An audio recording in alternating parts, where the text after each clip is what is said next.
Hello बच्चों, I hope you will like this video and if you like this video, please like, share and subscribe.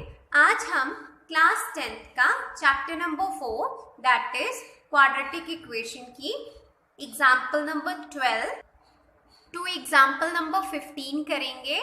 So let's start with example number 12. A rectangular part is to be designed whose breadth is 3 meter less than its length.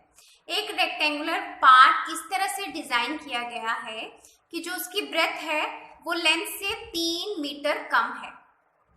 Right. Its area is to be 4 square metres more than the area of a part that has already been made in the shape of an isosceles triangle. कहते हैं उसका जो area है, its area is to be 4 square metre more, वो 4 square metre ज्यादा होगा किससे, जो कि पार्ट ऑलरेडी बना हुआ है आइसोसेलेस ट्रायंगल की शेप में.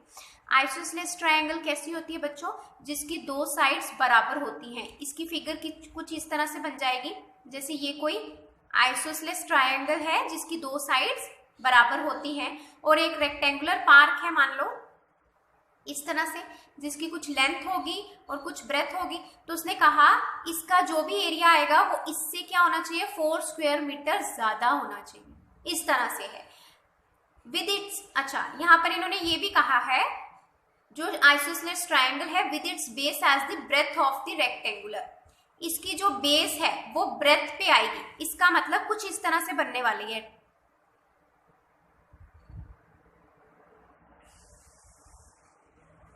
ये हमारे पास अगर लेंथ है और ये ब्रेथ है तो ट्रायंगल कुछ इस तरह से बनेगी. मतलब इस तरह से कुछ एरिया है.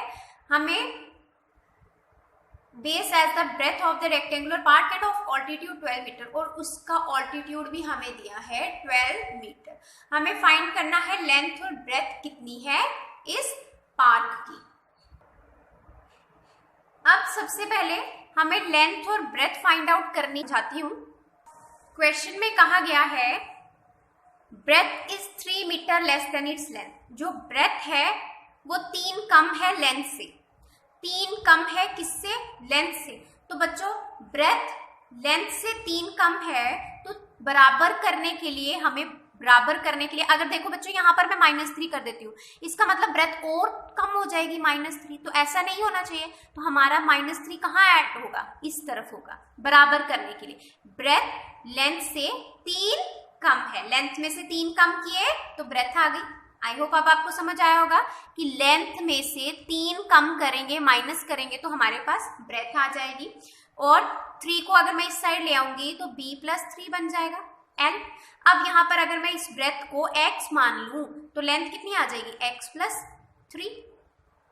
ब्रेथ क्या आई x और लेंथ क्या आई x+3. आई होप अब यहाँ पर देखिए let the breadth of the rectangular part be x metre then the length of its rectangular part कितने हो गया, x+3 मीटर. अब बच्चों अगर हमें एरिया फाइंड आउट करना हो इस पार्ट का तो एरिया क्या होगा, x multiply this, because length multiply breath होता है एरिया. तो मैंने वही किया, लेंथ इंटू ब्रेथ कर दिया. x into x is x square plus 3x और मीटर स्क्वायर में होगा एरिया. अब हमें बोला है कि जो बेस है आइसोसेलेस ट्रायंगल की वो क्या है, यहाँ पर बोला हुआ है बेस ब्रेथ ही है रेक्टेंगुलर पार्ट की. तो बेस ब्रेथ है तो ब्रेथ बेस भी कितनी हो गई. अब यहाँ पर देखिए हमारे पास बेस ऑफ एन आइसोसेलेस हमने क्या लिख दिया, x, क्योंकि बेस किसके इक्वल है, ब्रेथ के. तो मैंने यहाँ पर लिख दिया base is of the isosceles triangle is equals to x metre. Altitude हमें गिवन है 12 मीटर. ऑल्टीट्यूड क्या होता है, ये बिल्कुल सीधा वाला डिस्टेंस. ये कितना है गिवन, 12 मीटर. और हमें पता है एरिया ऑफ ए ट्रायंगल अगर हमें फाइंड आउट करना हो तो कैसे करते हैं, half of base into altitude. ये एरिया फाइंड आउट करने का फॉर्मूला है. तो मैंने हाफ लिखा, बेस कितना है x और ऑल्टीट्यूड कितना है 12. इसे सॉल्व करेंगे 2 1 जा 2 6x मीटर स्क्वायर क्या आया हमारे पास, ट्रायंगल का एरिया. अब यहाँ पर एरिया रेक्टेंगुलर पार्क का भी आ गया और एरिया ऑफ ट्रायंगल भी आ गया. अब हमें क्वेश्चन में फिर से जाना है. क्वेश्चन में बोला है कि जो रेक्टेंगुलर पार्क का एरिया है वो 4 ज्यादा होना चाहिए किससे, आइसोसेलेस ट्रायंगल के जो एरिया बन रहा है उस पार्क के एरिया से. तो हमें क्या लिखना पड़ेगा यहाँ पर, जो अब देखिए क्वेश्चन कैसे हम यहाँ पर स्टेटमेंट बनाएंगे, जो एरिया है रेक्टेंगुलर पार्क का, ये आ गया एरिया ऑफ रेक्टेंगुलर पार्क, यही बोला है हमें, एरिया ऑफ रेक्टेंगुलर पार्क किसके इक्वल है, area of triangular park plus उसमें 4 ज्यादा होना चाहिए, वही मैंने लिख दिया, एरिया ऑफ रेक्टेंगुलर पार्क लिखा मैंने equals to area of triangle लिखा प्लस 4 कर दिया। अब हम इस इक्वेशन को सॉल्व करेंगे, एक्स स्क्वायर प्लस 3x, ये यहाँ पे आ गया -6x, ये भी यहाँ पे आ गया -4 equals to 0, x square plus minus -3x -4 equals to 0। अब हम यहाँ पर क्वाड्रेटिक फॉर्मूला लगा के इसे सॉल्व कर लेंगे।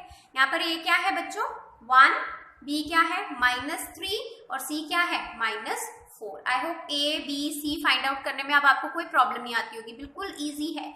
एक्स स्क्वायर का कोफिशिएंट a होता है, ये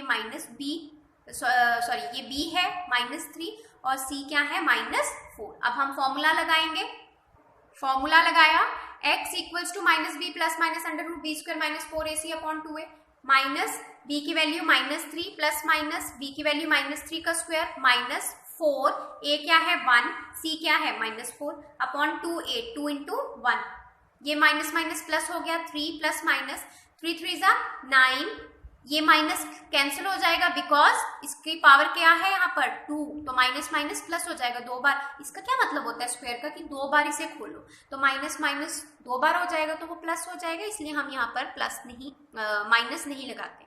9 आ गया, माइनस माइनस प्लस 4 4 जा 16, 16 प्लस 9 कितना होता है 25। नीचे यहाँ पर बच्चों 2 1 जा 2 ही रहा, यहाँ पर भी 3 प्लस माइनस √25 अपॉन 2, 25 का स्क्वायर रूट क्या होता है 5, क्योंकि 5 को 2 बार मल्टीप्लाई करने पर 25 आता है, तो 3 प्लस माइनस 5 अपॉन 2 बन गया। अब x की वैल्यू क्या आ गई 3 प्लस 5 अपॉन 2 और एक बार 3 माइनस 5 अपॉन 2, तो यहाँ से 8 अपॉन 2 दैट इज 4 और यहाँ से 5 में से 3 गए -2 अपॉन 2 इज इक्वल्स टू -1। अब बच्चों ये वैल्यू क्या पॉसिबल है, क्या ब्रेथ जो है वो नेगेटिव होगी, नहीं होगी, सो हमने सिर्फ ये वाली वैल्यू लेनी है x equals to 4। Therefore breadth of the rectangular park is x ली थी हमने 4 मीटर हो गया और लेंथ हमने कितना लिया था x plus 3 that is 4 plus 3 equals to 7 metre. तो हमारे पास लेंथ और ब्रेथ निकल कर आ गई। Now example number 13, find the roots of the following quadratic equations if they exist using the quadratic formula. अब यहाँ पर जो मैंने आपको पिछले लेक्चर में स्टार्टिंग में roots, nature of roots find out करना बताया था, वो यहाँ पर काम आने वाला है। अब यहाँ पर क्या है बच्चों, हमें इक्वेशन दी है, हमें पहले इसका रूट चेक करना है। अगर वहाँ पर हमारे पास उसका नेचर चेक करना है, रूट्स का नेचर चेक करना है, अगर हमारे पास रूट्स होंगे तो उन्हें फिर फाइंड आउट भी करना है। तो सबसे पहली इक्वेशन है 3x square minus 5x plus 2 equals to 0। यहाँ पर a क्या है 3, b है -5 और c क्या है 2। तो सबसे पहले रूट्स का नेचर चेक करने के लिए हमें क्या फाइंड आउट करना होता है, डिस्क्रिमिनेंट b जो कि b स्क्वायर माइनस 4ac होता है, वैल्यू पुट करेंगे b स्क्वायर दैट इज -5 का स्क्वायर माइनस 4, a क्या है 3 और c क्या है 2। तो इसे सॉल्व करेंगे, 5 5 जा 25 माइनस 4 3 जा 12 12 2 जा 24, 25 में से 24 गए 1, तो ये ग्रेटर देन 0 है, मतलब पॉजिटिव है। और बच्चों आपको याद होगा जब मैंने आपको पिछले लेक्चर में केस फर्स्ट कराया था, केस सेकंड कराया था, केस सेकंड में आपको मैंने बताया था कि जब भी d ग्रेटर देन 0 आएगा तो हमारे पास 2 डिस्टिंक्ट रियल रूट्स निकलेंगे। तो इसमें हमारे पास 2 अलग अलग रियल रूट्स आएंगे, तो अब हम वो फाइंड आउट करेंगे। तो मैंने यहां लिख दिया this means 2 real and distinct roots are formed. Now x is equals to -b plus minus √b square minus 4ac upon 2 है, यही फॉर्मूला होता है क्वाड्रेटिक फॉर्मूला। तो मैंने b की वैल्यू थी -5 प्लस माइनस √, ये तो हमने फाइंड आउट किया था, हमने सीधा वैल्यू पुट कर देनी है 1 अपॉन 2 इंटू 3, a की वैल्यू क्या थी 3। अब यहाँ से क्या बन गया माइनस माइनस प्लस 5 हो गया, प्लस अब 1 का स्क्वायर रूट क्या होता है 1 ही होता है, तो 1 आ गया, तो अपॉन 2 3 जा 6 आ गया। x की वैल्यू क्या आ गई बच्चों 5 प्लस 1 अपॉन 6 और एक बार 5 minus 1 upon 6, 6 upon 6 is 1, 4 upon 6 is 2 upon 3, तो 2 रूट्स हमारे पास कौन से आ गए 1 एंड 2 अपॉन 3। तो ये हमारे पास दो रूट्स निकल कर आ गए। Now second equation is x square plus 4x plus 5 equals to 0। यहाँ पर देखो a क्या है 1, b क्या है 4, c क्या है 5। Then b square minus 4ac क्या निकलेगा, b की वैल्यू डालो 4 का स्क्वायर माइनस 4, a की वैल्यू 1, c की वैल्यू 5, 4 4 जा 16 माइनस 4 5 जा 20 माइनस 4। अब देखो 0 से कम आई, और जब 0 से कम वैल्यू आती है, नेगेटिव वैल्यू आती है, तो इक्वेशन के कैसे रूट्स होते हैं, कोई रूट्स होते ही नहीं है, इमेजिनरी रूट्स होते हैं। तो हम लिखेंगे therefore this equation has no real roots. याद रखिए हमें सिर्फ क्या चेक करना है, इन केस b की वैल्यू ग्रेटर देन 0 आ जाए, मतलब पॉजिटिव आ जाए, तो टू डिस्टिंक्ट रियल रूट्स आते हैं। d की वैल्यू इक्वल टू 0 आ जाए तो दो इक्वल रूट्स आते हैं, और d की वैल्यू लेस देन 0 आ जाए तो no real roots are there, कोई रियल रूट्स नहीं होंगे। ये तीन कंडीशंस बस आपको याद करनी है। Now third part is 2x square minus 2 under root 2x plus 1 equals to 0। यहाँ पर ये क्या है 2, b क्या है माइनस 2 अंडर रूट 2, और c क्या है 1। अब यहाँ पर भी हम b square minus 4ac find out कर लेते हैं। तो यहाँ पर क्या आ गया, b की वैल्यू क्या है माइनस 2 अंडर रूट 2 का होल स्क्वायर माइनस 4 a क्या है 2, c क्या है 1, 2। अब इसे सॉल्व करेंगे बच्चों बड़े ध्यान से। 2 का भी स्क्वायर होगा, माइनस का स्क्वायर हुआ तो माइनस माइनस प्लस हो गया, 2 का स्क्वायर हुआ 4 हो गया, अंडर रूट 2 का स्क्वायर होगा तो खाली क्या आएगा 2, तो 4 2 जा 8 माइनस 4 2 जा 8, 8 माइनस 8 इज 0। तो हमारे पास देखो यहाँ पर d क्या आ गया 0, और जब d 0 हो तो हमारे पास कैसे रूट्स होते हैं, दो इक्वल रियल रूट्स होते हैं। तो हम लिखेंगे, ये वैल्यूज पुट करेंगे फिर से फॉर्मूले में। ये तो हमारे पास ऑलरेडी सॉल्व है, तो इसे आपको इस तरह से लिखने की भी जरूरत है, आप डायरेक्ट ये स्टेप लिख सकते हो 2 अंडर रूट 2 प्लस माइनस, ये तो हमारे पास 0 आया था अपॉन 4, तो वैल्यू क्या आ जाएगी 2 under root 2 upon 4, 2 under root 2 upon 4। तो पहली वैल्यू है। अच्छा अब यहाँ से 2 1 जा 2 2 जा under root 2 upon 2, under root 2 upon 2। अब बच्चों यहाँ तक भी आप इसे छोड़ सकते हो, ये भी इसी के रूट्स हैं, बट आप इसे फर्दर भी सॉल्व कर सकते हो। कैसे, रैशनलाइज करके आप अंडर रूट 2 को दो बार मल्टीप्लाई और डिवाइड कर लेंगे, यहाँ पर रैशनलाइज कर लेंगे तो under root 2 into under root 2 2 हो जाएगा, ये हो जाएगा 2 अंडर रूट 2। यहाँ पर भी सेम, ये 2 2 कैंसिल तो 1 upon under root 2 and 1 upon under root 2। ये स्टेप मैंने इसलिए करवाया क्योंकि आपके एनसीईआरटी में सीबीएसई या जेके बोस जो भी आपके पास बुक है वहां पर पीछे आंसर ये है, तो आपको कंफ्यूज नहीं होना कि हमारा आंसर ये आया है ये नहीं निकल रहा है। तो ऐसा कुछ नहीं है, आपका ये आंसर निकल रहा है, आप इतना इसको छोड़ देते हो तो भी आपका आंसर सही ही होगा। Now example number 14, find the roots of the following equation. ये इक्वेशंस हमें दी हैं, इनके हमें रूट्स फाइंड आउट करने हैं। सो पहली इक्वेशन है x plus 1 upon x equals to 3। सबसे पहले तो इसे सिंप्लीफाई कर लेंगे, यहाँ पर कुछ नहीं है मतलब 1, तो हमारे पास एलसीएम क्या आया x into x is x square plus 1 equals to 3, x square plus 1, ये x वहां चला गया 3x हो गया, 3x को यहाँ ले आए, x square minus 3x plus 1 equals to 0। तो इक्वेशन आ गई हमारे पास ax square plus bx plus c की फॉर्म में। अब a क्या है 1, b क्या है माइनस 3 और c क्या है 1। तो हम इसके रूट्स फाइंड आउट करने हैं, तो पहले b square minus 4ac find out कर लेते हैं। क्या आ जाएगा, b क्या है माइनस 3 का होल स्क्वायर माइनस 4, a क्या है 1, c क्या है 1, तो 3 3 जा 9 माइनस 4 इज 5, ग्रेटर देन 0 आया, इसका मतलब कैसे रूट्स होंगे, दो डिस्टिंक्ट रियल रूट्स होंगे। तो हमें वही फाइंड आउट करने, x equals to minus b क्या है माइनस 3 प्लस माइनस इसकी वैल्यू 5 आई थी अपॉन 2 इंटू 1, तो 3 माइनस माइनस प्लस हो गया 3 plus minus under root 5 upon 2। तो दो रूट कौन से आए, एक बार 3 प्लस अंडर रूट 5 अपॉन 2, एक बार 3 माइनस अंडर रूट 5 अपॉन 2। तो ये दो रियल रूट्स हमारे पास आ गए। Second is 1 upon x minus 1 upon x minus 2 equals to 3, x is not equals to 0 and 2। X 0 नहीं होना चाहिए और 2 नहीं होना चाहिए। बच्चों ये कंडीशन हमें क्यों दी जाती है, देखिए क्यों दी जाती है। यहाँ पर x की वैल्यू अगर 0 पुट कर दूं मैं तो ये तो 1 अपॉन 0 नॉट डिफाइंड हो जाएगा, और यहाँ पर x की वैल्यू अगर 2 पुट कर दूं 2 माइनस 2 वो भी 0 हो रहा है तो नॉट डिफाइंड हो जाएगा, इसलिए ये कंडीशन साथ में गिवन होती है। Now here 1 upon x minus 1 upon x minus 2 equals to 3, LCM लेंगे क्या आएगा x इंटू एक्स माइनस 2, इसके नीचे x है, x माइनस टू नहीं है तो ऊपर x माइनस टू आ गया, यहाँ पर x माइनस टू है, x नहीं है तो ऊपर x आ गया, ये x और ये x cancel, minus two upon x, x minus two आ जाएगा इक्वल्स टू 3, ये आया हमारे पास, ये x कैंसिल हो गया और ये मल्टीप्लाई किया x into x is x square minus 2x equals to 3, ये वहां चला जाएगा, मल्टीप्लाई हो जाएगा 3 के साथ, तो यहां से आप देखिए माइनस टू वैसे ही रहा, 3 into x square is 3x square minus 3 two जा 6x, इसे भी उस साइड ले गए, 3x square minus 6x plus 2, यहाँ कुछ नहीं बचा तो 0। अब यहाँ पर इक्वेशन बन गई, a क्या है 3, b क्या है माइनस 6, c क्या है 2, तो आप यहाँ से b square minus 4ac find out कर सकते हैं। तो b स्क्वायर माइनस 4ac जब हम फाइंड आउट करेंगे तो आपके पास क्या आएगा, b क्या है माइनस 6 का स्क्वायर माइनस 4, a क्या है 3, c क्या है 2, 6 6 जा 36 माइनस 4 3 जा 12, 12 2 जा 24, 36 minus 24 is 12, 12 is greater than 0, तो हमारे पास कैसे रूट्स होंगे, 2 डिस्टिंक्ट रियल रूट्स। तो मैंने ये वैल्यू पुट की, माइनस b की वैल्यू माइनस 6 प्लस माइनस ये हमारे पास 12 आया, अंडर रूट 12 हो गया।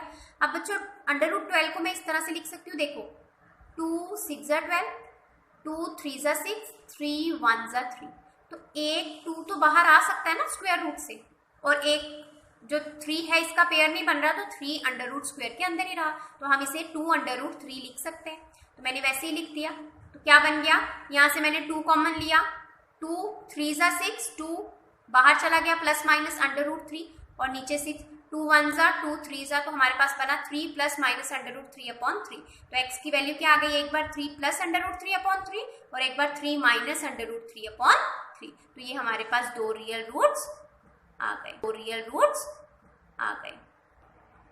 Example number 15, a motor boat whose speed is 18 km per hour in still water takes 1 hour more to go 24 km upstream than to return downstream to the same spot। अब बच्चों यहाँ पर हमें पहले तो downstream और अपस्ट्रीम का पता होना चाहिए। देखिए जैसे ये रिवर है और आपकी ये बोट है, और अगर आपकी बोट रिवर, मान लो रिवर इस साइड जा रही है और आपकी बोट इस साइड जा रही है, तो इसे हम अपस्ट्रीम बोलेंगे। क्या बोलेंगे, अपस्ट्रीम, जब इनकी डायरेक्शन अपोजिट्स होगी। और अगर बोट भी इसी तरफ जा रही है, रिवर भी इसी तरफ जा रही है, तो उसे हम डाउनस्ट्रीम बोलेंगे।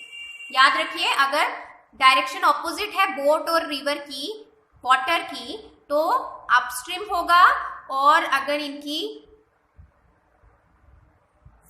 डायरेक्शन सेम है तो डाउनस्ट्रीम होगा।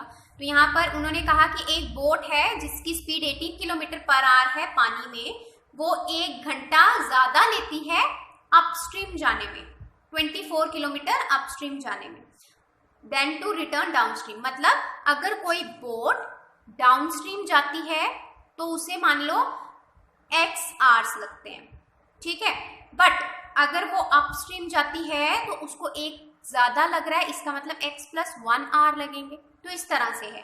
तो हमें यहाँ पर स्पीड ऑफ द स्ट्रीम निकालनी है। पहले मैं वही लेट कर लेती हूँ, let the speed of the stream be x kilometre per hour. अब बच्चों यहाँ पर फिर से एक इंपॉर्टेंट चीज है, speed of the boat down stream. हमेशा याद रखिए जब भी हम डाउन स्ट्रीम जाते हैं, मान लो ये बोट है और ये वाटर है, तो इनकी जो स्पीड्स होती हैं, मान लो इसकी स्पीड x है और इसकी y है, तो इनकी स्पीड क्या हो जाएंगी, x प्लस y, इनकी स्पीड्स ऐड हो जाएंगी। और जब ये डाउन अपस्ट्रीम होती है, बोट मान लो इस तरफ जा रही है और वाटर इस तरफ है, इसकी x है इसकी y है, तो इसकी स्पीड क्या होगी, x माइनस y, क्योंकि बोट को वाटर के अगेंस्ट काम करना है और वाटर को छोड़कर पीछे जाना, आगे जाने के लिए उसको बहुत ज्यादा स्पीड बढ़ानी पड़ेगी। उसकी स्पीड बढ़ेगी तभी तो वो आगे जा पाएगा। तो इसलिए बोट की स्पीड वाटर की स्पीड से ज्यादा होगा, इसलिए हम बोट की स्पीड में से वाटर की स्पीड माइनस करते हैं अपस्ट्रीम के केस में। तो ये अपस्ट्रीम का केस हो गया, ये डाउनस्ट्रीम का केस हो गया। अब वही है, अगर स्ट्रीम की स्पीड जो है वो x है, तो बोट की कितनी है, बोट की उन्होंने बोला है motor boat whose speed is 18 kilometre per hour. Boat की स्पीड कैसी है, 18 किलोमीटर, तो स्पीड ऑफ बोट डाउनस्ट्रीम कितनी हो जाएगी, x प्लस 18 हो जाएगी, क्योंकि स्पीड डाउनस्ट्रीम कितनी होती है, speed of boat plus speed of water. तो ये आ गई स्पीड ऑफ वाटर और ये स्पीड ऑफ बोट, तो दोनों ऐड हो गई। इसी तरह से स्पीड ऑफ बोट अपस्ट्रीम क्या होगी, ये speed of boat minus speed of water, यही मैंने आपको कराया।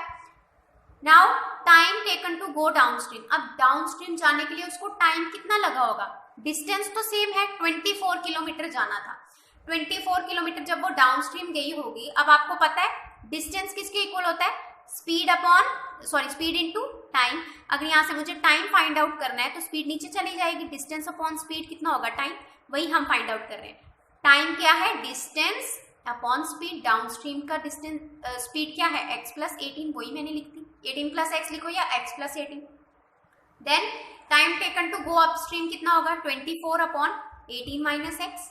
अब क्वेश्चन में बोला है कि motor boat whose speed is 18 km per hour in still water takes 1 hour more to go 24 km upstream, मतलब वो 1 घंटा ज्यादा लगाती है अपस्ट्रीम में जाने के लिए देन डाउनस्ट्रीम। तो ये हमारी आ गई अपस्ट्रीम वाली और ये डाउनस्ट्रीम आ गई। अब 1 कहाँ पर ऐड होगा, अपस्ट्रीम 1 घंटा ज्यादा लगाती है डाउनस्ट्रीम से 1 घंटा ज्यादा लगाती है, तो डाउनस्ट्रीम प्लस 1 किसके इक्वल हो जाएगा, अपस्ट्रीम के, वही हमने लिखा। अब यहाँ पर ये इस साइड आएगा तो माइनस हो जाएगा। अब इस इक्वेशन को सॉल्व करेंगे, 18 minus x into 18 plus x, यहाँ पर 18 माइनस एक्स है, 18 प्लस एक्स नहीं है, तो ये इस साइड इसके साथ मल्टीप्लाई हो जाएगा और ये इसके साथ मल्टीप्लाई हो जाएगा, इक्वल्स टू 1। 24 इंटू 18 मैंने ऐसे ही लिखा, plus 24x minus 24 into 18 minus minus plus 24x। अब बच्चों मैंने इसको इस तरह से इसलिए लिखा था क्योंकि मेरे को इसे मल्टीप्लाई करने की जरूरत ही नहीं है, एक प्लस में एक माइनस में है तो ये कैंसिल हो जाएगा, तो हमें इसे मल्टीप्लाई करने की जरूरत नहीं पड़ेगी। तो 24 प्लस 24x प्लस 24x बचेगा और यहाँ पर ये दूसरी साइड जाएंगे तो मल्टीप्लाई हो जाएंगे, इस तरह से आ जाएगा। क्या बन गया, 24x प्लस 24x 48x। यहाँ पर देखो 18 पहले इसके साथ मल्टीप्लाई होगा, फिर माइनस एक्स इसके साथ मल्टीप्लाई होगा, पहले 18 तो इसके साथ मल्टीप्लाई हुआ, फिर माइनस एक्स मल्टीप्लाई हुआ, वो लिख लिया। 18 इंटू 18 इज, 18 का स्क्वायर क्या होता है 324, plus 18x minus 18x minus minus plus minus x into x is x square. यहाँ से 18x और 18x कैंसिल, प्लस माइनस है, कैंसिल हो गया। हमारे पास क्या बचा, 48x equals to 324 minus x square. हमारे पास क्या आ गया, 48x इज इक्वल्स टू 324, ये तो कैंसिल हो गया और ये हमारे पास बचा। अब यहाँ पर देखो इस एक्स स्क्वायर को मैं उठा के इस साइड ले आई, प्लस का हो गया, 48x पहले ही यहाँ था और 324 को भी यहाँ ले आई तो माइनस का हो गया। अब यहाँ पर a क्या है 1, b क्या है 48, c क्या है माइनस 324। क्वाड्रेटिक फॉर्मूला लगा के सॉल्व करेंगे, minus b is 48 plus minus 48 का स्क्वायर माइनस 4, a क्या है 1 और c क्या है minus 324 upon 2 into 1 that is a equals to minus 48 plus minus 48 का स्क्वायर होता है 32304, आप मल्टीप्लाई करके देख सकते हो, minus minus plus 4 into 324 is 1296, 2 1 जा 2, तो माइनस 48 प्लस माइनस इनको ऐड किया 3600 आया। 36 का स्क्वायर क्या होता है, स्क्वायर रूट क्या होता है 6 और 0 का 2 0 का 1 0 आ जाएगा। हमेशा याद रखिए, आप इसे ब्रेक कर सकते हैं इस तरह से, 36 इंटू 100 3600 ही बनेगा। आई होप आपको दिख रहा है, 36 इंटू 100, 36 का क्या है 6 इंटू 6 और ये क्या है 10 इंटू 10, तो एक 6 बाहर आया एक 10 बाहर आया, तो 6 इंटू 10 इज 60, तो वही मैंने लिखा है माइनस 48 प्लस माइनस 60 अपॉन 2। तो हमारे पास x की वैल्यू क्या आई, एक बार माइनस 48 प्लस 60 अपॉन 2, एक बार माइनस 48 माइनस 60 अपॉन 2। अब यहाँ पर इसे सॉल्व करके आया 6 और इसे सॉल्व करके आया माइनस 54। माइनस 54 वैल्यू तो पॉसिबल नहीं होगी, नॉट पॉसिबल, बिकॉज पॉसिबल क्यों नहीं होगी, क्योंकि स्पीड नेगेटिव थोड़ी लेंगे हम, तो यहाँ पर x की वैल्यू क्या आ गई 6, therefore the speed of the stream क्या थी 6 किलोमीटर पर आवर, जो कि हमें फाइंड आउट करनी थी। आई होप आप सबको समझ आया है। अगर आपको लेक्चर पसंद आया है तो प्लीज लाइक शेयर और सब्सक्राइब करना ना भूलें। Thank you so much friends.